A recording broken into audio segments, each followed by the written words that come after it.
नमस्कार आदाब, मैं हूं राव अकरम और आप देख रहे हैं मेरा हिंदी यूट्यूब चैनल। साथियों, वीडियो शुरू करने से पहले आप लोगों से मेरी गुजारिश है, मेरे इस चैनल को आप लोग सब्सक्राइब कर दें और साथ में बेल आइकन की घंटी को दबाना ना भूलें। तो चलिए आज हम बात करते हैं कि ग्राम पंचायत के अंदर अगर कोई व्यक्ति अतिचारी यानी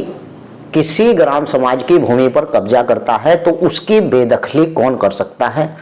और प्रावधान के अनुसार यानी वह किस प्रकार से उसकी बेदखली हो सकती है। इसी के ही बारे में मैंने आज की यह वीडियो बनाई है, जिससे कि आप लोगों को भी जानकारी हो कि ग्राम पंचायत की भूमि से अतिचारी की बेदखली कैसे की जाती है। अगर इस वीडियो की बाबत आप लोगों को मुझसे कुछ और जानकारी लेनी है तो डिस्क्रिप्शन में मेरा मोबाइल नंबर है, लेकिन किंतु परंतु वही व्यक्ति मुझे कॉल करे जिस व्यक्ति ने मेरे चैनल को सब्सक्राइब कर लिया है और मेरी वीडियो को लाइक करना ना भूलें और बेल आइकन की घंटी को दबाना ना भूलें। तो चलिए बात करते हैं आज हम इस वीडियो के अंदर और वीडियो शुरू करते हैं। साथियों, ग्राम पंचायत की भूमि से अत्याचारी की बेदखली यानी कि जो व्यक्ति अतिचारी है ग्राम पंचायत की भूमि पर कब्जा करता है तो उसकी बेदखली कैसे होगी, इसके बारे में बात करेंगे। और फिर नंबर 2 पर बात करेंगे कि ग्राम पंचायत आदि के असामी बकाया का लगान कैसे होता है और वहीं पर बात करेंगे कि बकाया लगान बट्टे खाते में डालने की किसे पावर होती है। साथियों, आपको बता दूं कि ग्राम पंचायत की भूमि अतिचारी बेदखली इस कानून के प्रावधानों के अनुसार इस प्रकार से होती है, यानी जो ये संहिता है रेवेन्यू एक्ट की और इस संहिता के अन्य प्रावधान के किसी बात के होते हुए भी उप जिला अधिकारी अपनी स्वेच्छा यानी अपनी मर्जी से या फिर ग्राम पंचायत या फिर स्थानीय प्राधिकरण के आवेदन पर यानी कि आपकी ग्राम पंचायत या भू प्रबंधक समिति या फिर यानी उप जिला अधिकारी अपनी स्वेच्छा प्रेरणा से और उदाहरण 2 के अंदर उपधारा 2 के अंदर जो विनिर्देशित किसी भी भूमि पर कब्जा लेने या रखने वाले व्यक्ति को बेदखल कर सकती है।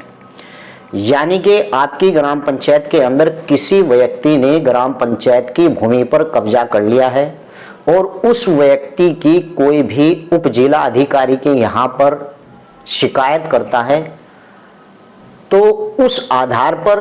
यानी उप जिला अधिकारी उस व्यक्ति को उस भूमि से के ऊपर से बेदखल कर सकता है या फिर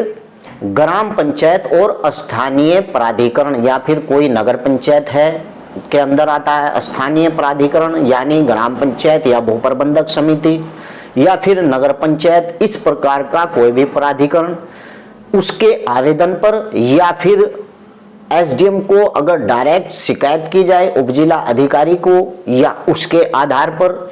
किसी भी ऐसे अतिचारी व्यक्ति को जिसने ग्राम समाज की भूमि के ऊपर कब्जा कर रखा है बेदखल कर सकता है, यदि ऐसा कब्जा इस संहिता के उपबंधों में हो या ऐसी ग्राम पंचायत या प्राधिकरण इस प्रकार का स्थानीय प्राधिकरण जो है उसके अधीन हो वो भूमि या फिर उसकी सहमति होती है उसके बिना किसी दरों पर नुकसान या भुगतान करने का दायी होगा। यानी कि ग्राम पंचायत की भूमि चाहे वह स्थानीय प्राधिकरण के अंडर में आती हो या फिर ग्राम पंचायत के अधिकार में आती हो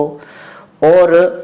या फिर किसी व्यक्ति को यह मालूम होता है कि ये व्यक्ति इस भूमि पर अतिचारी यानी इस भूमि पर कब्जा कर रहा है तो उसकी शिकायत पर उपजिला अधिकारी और या फिर स्थानीय प्राधिकरण ऐसे व्यक्ति के बारे में जो व्यक्ति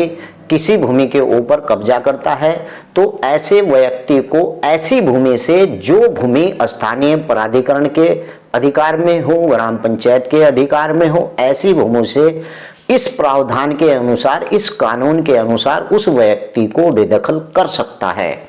यानी किस प्रकार की भूमि होनी चाहिए, जिस भूमि पर वह कब्जा करता है ऐसी भूमि से उसे बेदखल कर सकता है। इस संहिता के तत्समय यानी प्रवृत्ति किसी अन्य विधि के उपबंधों के अधीन किसी ग्राम पंचायत या स्थानीय प्राधिकरण को सौंपी गई न्यायस्थ समझी गई कोई भूमि यानी कि आपकी ग्राम पंचायत को कोई भूमि सौंपी गई है,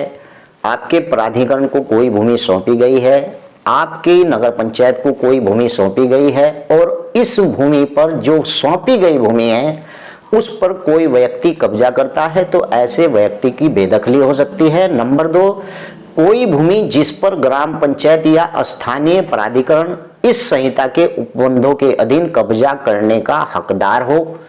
ऐसे व्यक्ति को ऐसी भूमि से यानी बेदखल कर सकती है जो सरकारी भूमि पर अत्याचार कर रहा हो, कब्जा कर रहा हो, या कोई भूमि जो ग्राम पंचायत या फिर स्थानीय प्राधिकरण की हो और स्वामित्व में हो या फिर उससे धारित की गई हो। यानी इस प्रकार की जो भूमियां होती हैं, बस सपोज आपको बता दूं कि जो भी सरकारी भूमि होती है अगर उसके ऊपर कोई व्यक्ति कब्जा करता है तो गांव का कोई भी व्यक्ति उसके खिलाफ उप जिला अधिकारी को भी दे सकता है शिकायत पत्र, या फिर समय आपकी जो ग्राम पंचायत है भू प्रबंधक समिति ऐसे व्यक्ति की शिकायत करती है, और कहीं पर अगर नगर पंचायत है तो नगर पंचायत भी ऐसे व्यक्ति की शिकायत कर सकती है, क्योंकि सरकारी भूमि के ऊपर कब्जा नहीं किया जा सकता। अगर कब्जा करता है तो उस व्यक्ति के साथ बेदखली भी लगी हुई होती है, ऐसे प्रावधान कानून के अंदर हैं। तो ऐसे व्यक्ति को ऐसी भूमि के ऊपर से बेदखल भी किया जाता है और करने की प्रक्रिया यही है। अब आपको जानकारी देता हूं कि सरकारी पट्टेदार की क्या परिभाषा है। यानी प्रत्येक व्यक्ति जिसके पास राज्य सरकार से प्राप्त पट्टे का कोई भूमि हो, चाहे ऐसा पट्टा इस संहिता के प्रारंभ के पूर्व हो या उसके पश्चात दिया गया हो, ऐसी भूमि से संबंधित सरकारी पट्टेदार ही कहलाया जाएगा। और वहीं आपको बता दूं कि असामी आदि के ऊपर अगर जो असामी का लगान है उसकी वसूली कैसे होती है। साथियों, ग्राम पंचायत आदि के जो असामी के बकायेदार का लगान की वसूली है वह ग्राम पंचायत और इसके अन्य स्थानीय प्राधिकरण से प्राप्त भूमि के धारण करने वाले, यानी जो असामी से बकाया लगान चाहे वह इस संहिता के प्रारंभ में हो या फिर इसके पूर्व में हो या उसके पश्चात दे हो, भू राजस्व की बकाया की तरह वसूल किया जाएगा। और बकाया लगान को बट्टे में डालने की शक्ति किसे होती है? इस संहिता के उपबंधों के अधीन यानी ग्राम पंचायत या किसी स्थानीय प्राधिकरण को सौंपी गई या सौंपी गई हुई समझी गई भूमि हो, तो किसी भी भूमि और अन्य संपत्ति के संबंध में लगान का संपूर्ण बकाया उसके किसी भाग किसी ऐसी परिस्थिति में हो जैसे विहित किसी की जाए और यथा स्थिति यानी भूमि प्रबंधक समिति और स्थानीय प्राधिकारी के द्वारा नियमित पारित संकल्प और उसके द्वारा अवलोकनीय मानकर बट्टे खाते में डाला जा सकता है। यानी कि अगर पता चलता है कि इसके लगान देने वाला व्यक्ति नहीं है या फिर भू प्रबंधक समिति इस बात को लिखित में देती है कि इस व्यक्ति के द्वारा जो भू लगान है उसे माफ कर दिया जाए, तो इस प्रकार की शक्ति वह ग्राम पंचायत को होती है जिसका जो लगान है उसे बट्टे खाते में डालने की जो शक्ति होती है वह ग्राम पंचायत के पास ही होती है। तो मैंने आज आपको इस वीडियो के अंदर बहुत सी जानकारी दी। तो चलिए अगली वीडियो में फिर हाजिर होता हूँ। जय हिंद, जय भारत, खुदा हाफिज।